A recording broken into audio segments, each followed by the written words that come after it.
Hello friends, कैसे हैं आप सब। जय श्री कृष्णा। फ्रेंड्स, आज हम झाड़ू के बारे में बात करेंगे। झाड़ू को लक्ष्मी स्वरूपा कहा जाता है, लक्ष्मी जी का रूप कहा जाता है। झाड़ू में ऐसी बहुत सारी शक्तियां हैं जो आपके दुख दर्द मिटा सकती है। झाड़ू लक्ष्मी जी का स्वरूप है। यदि आप इसके साथ सही से नियम करते हैं तो ये आपके घर में बरकत करती है।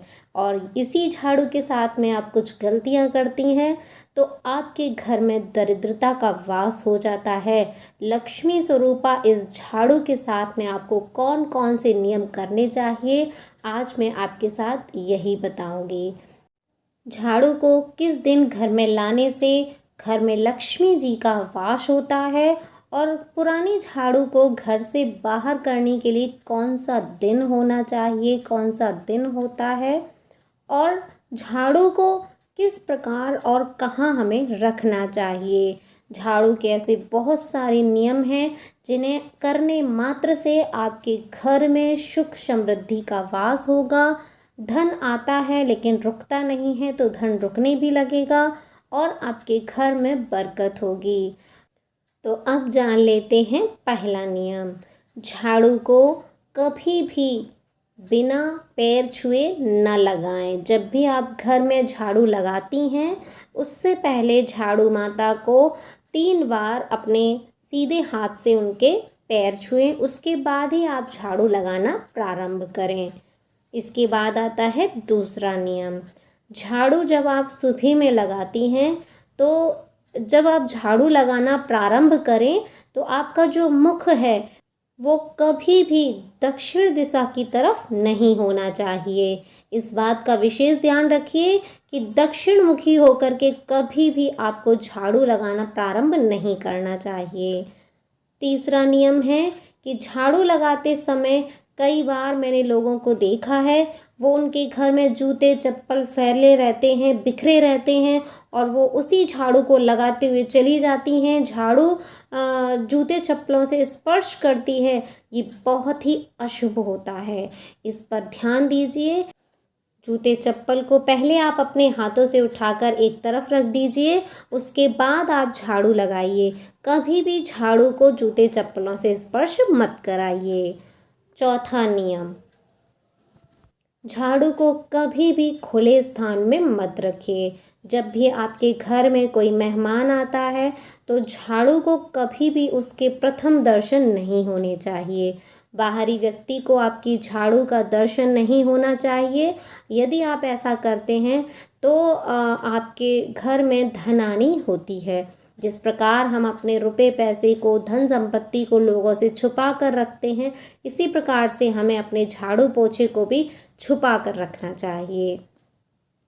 कभी भी भूल कर भी झाड़ू को बेड के नीचे नहीं रखना चाहिए। जिस बेड पर आप सोए रहते हैं उस बेड के नीचे कभी भी आपको झाड़ू को नहीं रखना चाहिए।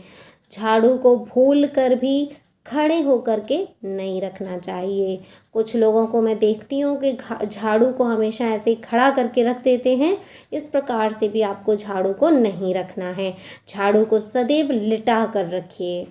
और इसके बाद हम अगला नियम जान लेते हैं। जब भी आप बाज़ार से नई झाड़ू लेकर के आएँ तो ये देख लें कि शनिवार का दिन हो। शनिवार के दिन आप झाड़ू लेकर के आते हैं वो बेहद शुभ माना जाता है। और जब भी आपको झाड़ू अपने घर में, नई झाड़ू जब भी आपको लगानी है अपने घर में, तो वो जो दिन है वो भी शनिवार ही होना चाहिए। जैसे कि इस शनिवार को आप झाड़ू लेकर के आए हैं तो 8 दिन बाद मतलब अगले जब शनिवार आएगा तब आपको उस झाड़ू से अपने घर को साफ करना चाहिए। कभी भी पुरानी झाड़ू अपने घर में ज़्यादा मत रखिए। ज़्यादा पुरानी टूटी फूटी झाड़ू रखने से भी घर में दरिद्रता का वास होता है। इस बात पर आप विशेष ध्यान दीजिए। लोग क्या करते हैं, कई बारी पुरानी झाड़ू को छत पर फेंक देते हैं। उनकी छतों पर पुरानी 3-4 टूटी फूटी झाड़ुएँ पड़ी ही रहती हैं। तो इस प्रकार की गलती भूल कर भी मत करिए। आप अपनी पुरानी झाड़ू को किसी भी शनिवार, मंगलवार और अमावस्या के दिन कहीं भी खुले स्थान में बाहर रखाइए जहाँ किसी के पाँव ना पड़े। और किसी स्थान पर आप नहीं रखना चाहते हैं तो आप इसे किसी भी पीपल के वृक्ष या बरगद के नीचे भी रख सकते हैं। कभी भी अपनी पुरानी झाड़ू को अपने हाथों से किसी दूसरे व्यक्ति को नहीं देना चाहिए।